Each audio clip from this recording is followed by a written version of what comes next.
स्वागत है आपका medical officers Rajasthan YouTube channel पर। आज हम मस्तिष्क की रक्त आपूर्ति मतलब ब्लड सप्लाई के एक बेहद दिलचस्प और आप कह सकते हैं महत्वपूर्ण हिस्से पर गौर करने वाले हैं, जिसे कहते हैं सर्कल ऑफ विलिस। हमारे पास एक काफ़ी विस्तृत शारीरिक आरेख भी है, एक एनाटॉमिकल डायग्राम जो इस संरचना को समझने में हमारी मदद करेगा। मकसद ये है कि हम इस जटिल नेटवर्क को परत दर परत खोलकर समझें, या आखिर है क्या, कौन सी धमनियां ऐसे बनाती हैं और सबसे ज़रूरी मस्तिष्क के लिए इसका क्या महत्व है। तो चलिए इस संरचना की गहराई में उतरते हैं। तो शुरुआत करते हैं बिल्कुल बुनियादी सवाल से। ये सर्कल ऑफ विलिस आखिर होता क्या है, अगर सरल शब्दों में समझना हो तो? जी देखिए, ये मस्तिष्क के बिल्कुल आधार पर मतलब बेस पर मौजूद धमनियों का एक घेरा या वलय है, एक रिंग जैसा स्ट्रक्चर। इसे आप एक तरह का इंटरकनेक्टेड हाईवे सिस्टम समझिए, जो मस्तिष्क को खून पहुंचाने वाले दो मुख्य स्रोतों को आपस में जोड़ता है। एक जो सामने से आता है, जिसे हम एंटीरियर सर्कुलेशन कहते हैं, और दूसरा जो पीछे से आता है, यानी पोस्टीरियर सर्कुलेशन। और ये जुड़ाव, जिसे हम मेडिकली एनास्टोमोसिस कहते हैं, ये बहुत महत्वपूर्ण है। अच्छा, तो ये एक तरह का सेंट्रल जंक्शन पॉइंट हुआ मस्तिष्क की ब्लड सप्लाई के लिए।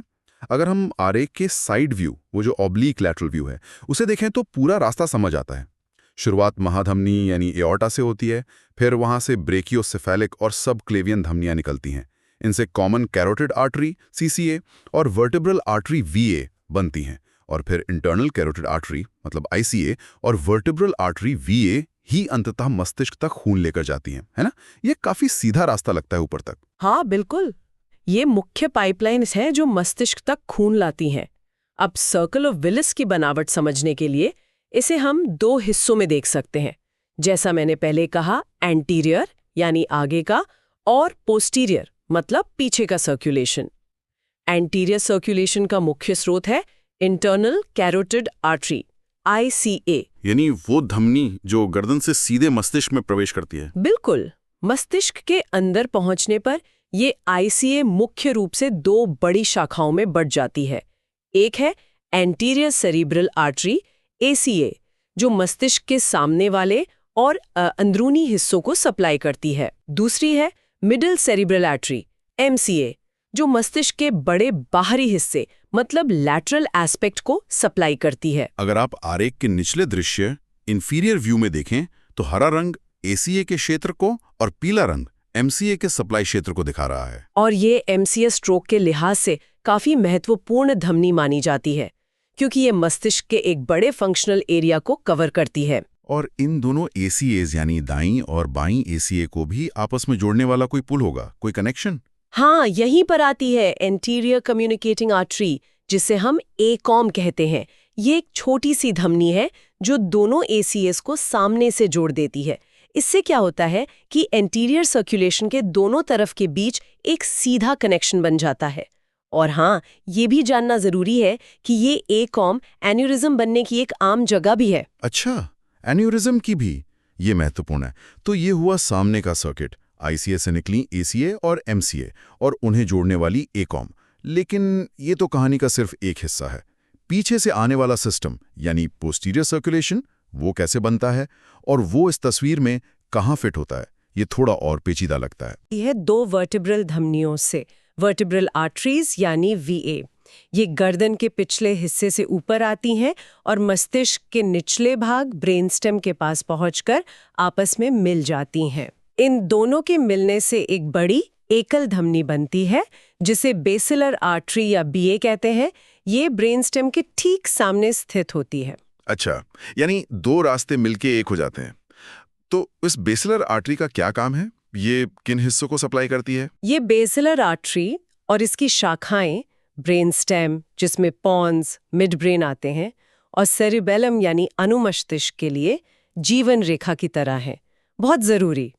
आरेख में हम देख सकते हैं इससे कई शाखाएं निकल रही हैं, जैसे पॉन्स को सप्लाई करने वाली पॉन्टाइन धमनियां, सेरिबेलम के ऊपरी हिस्से के लिए सुपीरियर सेरिबेलर आर्टरी या एससीए, और सेरिबेलम के अगले निचले हिस्से के लिए एंटीरियर इंफीरियर सेरिबेलर आर्टरी, जिसे एका कहते हैं।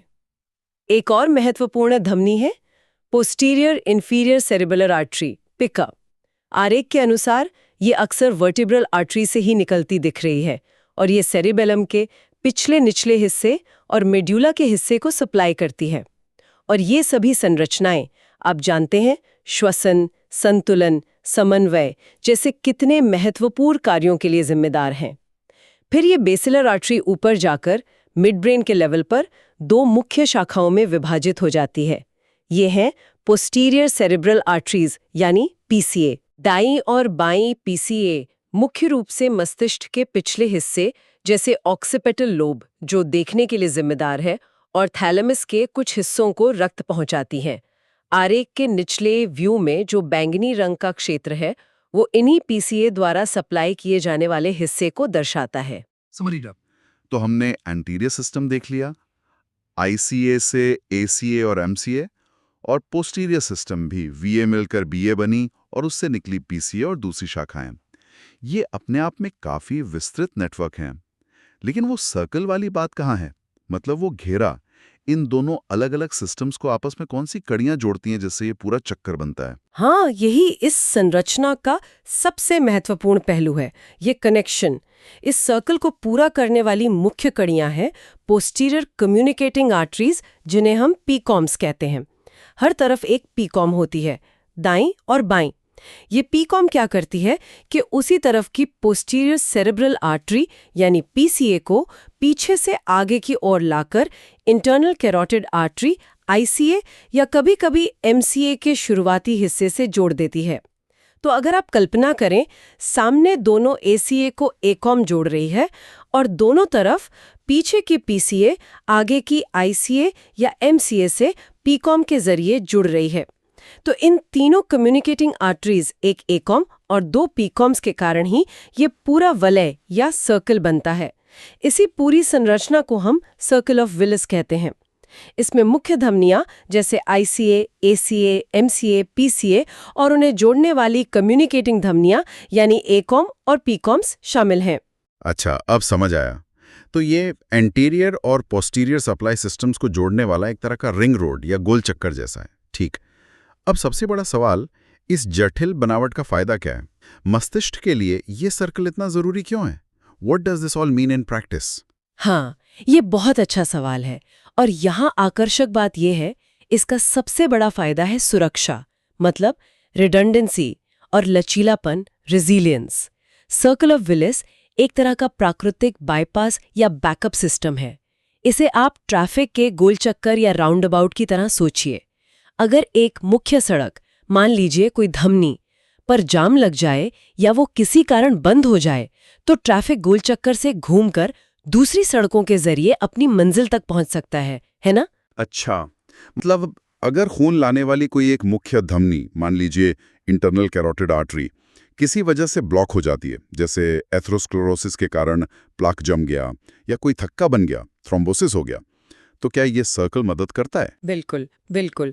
अगर सर्कल ऑफ विलिस पूरा है और ठीक से काम कर रहा है, तो खून दूसरी तरफ की आईसीए से एकॉम के रास्ते या फिर पीछे की बैसिलर आर्टरी से पीकॉम्स के रास्ते होकर, अच्छा, वैकल्पिक मार्ग से। हाँ, वैकल्पिक मार्ग से उस ब्लॉक हुई धमनी के क्षेत्र में पहुंच सकता है। इसे कहते हैं कोलैटरल सर्कुलेशन या कोलैटरल ब्लड फ्लो। ये वैकल्पिक मार्ग मस्तिष्क के उस हिस्से को ऑक्सीजन और पोषक तत्वों की सप्लाई जारी रखने में मदद करता है, जिससे इस्कीमिक स्ट्रोक होने या अगर हो भी जाए तो उसकी गंभीरता बढ़ने का खतरा कम हो जाता है। ये एक अद्भुत बचाव तंत्र है हमारे शरीर का।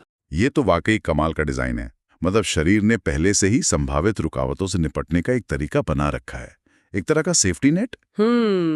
तो संक्षेप में कहें तो सर्कल ऑफ विलिस मस्तिष्क के आधार पर धमनियों का एक चक्र है जो एंटीरियर यानी आईसीए आधारित और पोस्टीरियर यानी वीएबीए आधारित सप्लाई को कम्युनिकेटिंग आर्टरीज एकॉम और पीकॉम्स के जरिए जोड़ता है। और इसका मुख्य काम है कोलैटरल सर्कुलेशन प्रदान करके मस्तिष्क को इस्कीमिया यानी खून की कमी से बचाना। हाँ, बिल्कुल सही कहा आपने, यही इसका सार है। लेकिन यहाँ एक और महत्वपूर्ण बात ध्यान में रखनी चाहिए जो अक्सर नजरअंदाज हो जाती है। वो क्या है? वो ये कि जैसा आदर्श सर्कल हमने अभी डिस्कस किया या जैसा हमें किताबों में डायग्राम्स में दिखाया जाता है, वैसा परफेक्ट टेक्स्ट बुक वाला सर्कल हर व्यक्ति में नहीं मिलता। ओह, मतलब इसमें भिन्नताएं होती हैं, वेरिएशंस। हाँ, काफी ज्यादा वेरिएशंस होती हैं। एनाटॉमिकल वेरिएशंस बहुत कॉमन है, बहुत आम।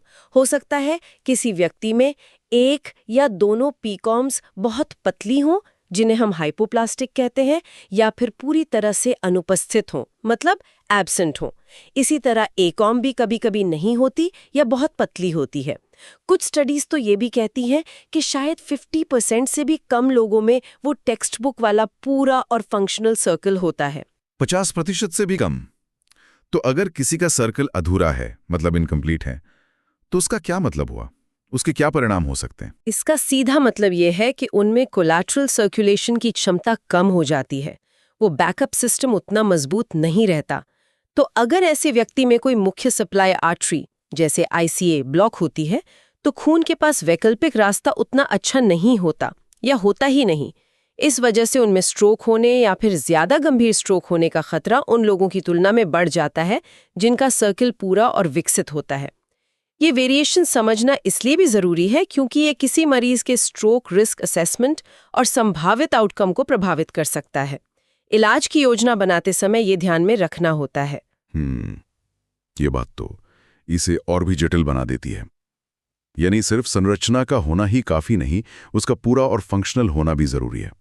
ये वाकई मस्तिष्क की जटिल इंजीनियरिंग और हर व्यक्ति में उसकी अपनी खासियत का एक बेहतरीन उदाहरण है। निश्चित रूप से ये हमें याद दिलाता है कि शारीरिक रचना मतलब एनाटॉमी सिर्फ एक खाका या ब्लूप्रिंट नहीं है, बल्कि ये व्यक्तिगत स्तर पर भिन्न हो सकती है और इसके सीधे कार्यात्मक परिणाम फंक्शनल इम्प्लीकेशंस होते हैं। सर्कल ऑफ विलिस की ये विविधताएं न्यूरोलॉजी और न्यूरोसर्जरी में निदान और उपचार योजनाओं को बनाते समय काफी महत्वपूर्ण हो सकती हैं। बिल्कुल। तो आज हमने सर्किल ऑफ विलिस की संरचना, उसके एंटीरियर और पोस्टीरियर भाग, जुड़ने वाली धमनियों और सबसे महत्वपूर्ण उसके सुरक्षात्मक कार्य यानी कोलैटरल फ्लो और साथ ही व्यक्तिगत भिन्नताओं पर विस्तार से चर्चा की। ये जानकारी निश्चित रूप से हमारे मेडिकल साथियों के लिए उपयोगी होगी।